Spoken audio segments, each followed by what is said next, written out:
276, aleluia, homens naquele navio que também eram presidiário. Paulo estava passando por uma grande turbulação. Paulo estava enfrentando um grande desafio, porque nesta viagem, aleluia, Paulo passou por um grande vendaval, um vento ao contrário. Paulo, ele passa por um mau tempo, a qual Paulo, aleluia, ali mesmo passando por aquela tribulação toda de ventos ao contrário, lutas, Paulo, ele não desiste de ser, aleluia, um servo do Senhor, e ele se preocupa, aleluia, com aquele povo. Ele se preocupa com o que eles vão comer, que eles não tinham se alimentado.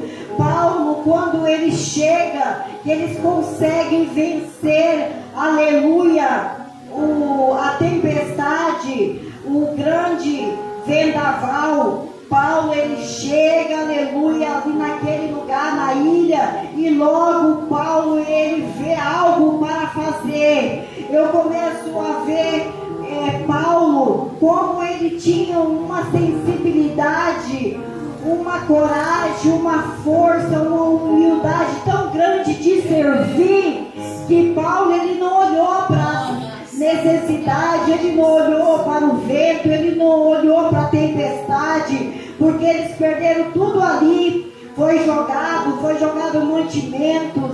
A palavra do Senhor diz no capítulo 27, que eles jogaram tudo no mar, para ver se eles iam conseguir chegar, do outro lado com as coisas, mas foi inevitável. Eles tiveram que jogar tudo que eles tinham ali, eles jogaram, lançaram ao mar, mas mesmo assim, eles tiveram que abandonar, aleluia, aquela embarcação, e cada um, aleluia, caçou um jeito de atravessar. Acredito eu que muitos ali improvisaram alguma coisa para sair, aleluia, nado naquele lugar, mas eles chegaram. A palavra do Senhor diz que eles conseguiram atravessar, aleluia, aquele tempo difícil, aquele tempo de pavor, porque não é fácil, aleluia, passar, aleluia, os temporal, os ventos ao contrário.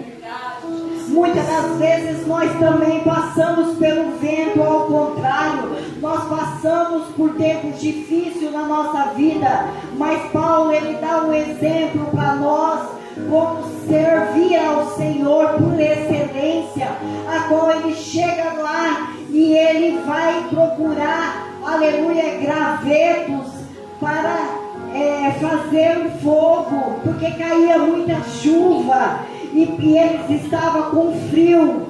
Paulo, ele procura, aleluia, gravetos para fazer aquela fogueira, para aquecer aquele monte de gente. Paulo, mesmo passando por momentos difíceis, ele não desiste de fazer, aleluia, a obra do Senhor, a caridade. Paulo, ele permanece mesmo nos dias de frio, nos dias difíceis, ele permaneceu, aleluia, com desejo de ajudar, aleluia, aquelas pessoas a se aquecer. E Paulo, quando ele ajunta ali os cavacos, a palavra do Senhor diz que uma víbora o atingiu, uma cobra, ela atingiu ele, aleluia, e ele, somente fez, somente chacoalhou, e ela caiu no meio do fogo. O que eu aprendo? Que muitas das vezes nós passamos por dificuldade, nós passamos por momentos difíceis, a qual nós somos atingidos mesmo, somos atingidos por essas víboras, aleluia, somos caluniados, somos feridos mesmo, com a alma triste, mas nós não desistimos. Paulo dá um exemplo para nós não desistir, e ele permanece ali, ele não se desespera, ele permanece, aleluia, Jesus. Ele somente chacoalha, e aquela víbora, ela pendurada na mão dele, ela cai no fogo, aleluia, e Paulo, o que eu aprendo? Que nós estamos debaixo da promessa do Senhor. Deus falou para Paulo no capítulo 27, aleluia, que não era para Paulo temer,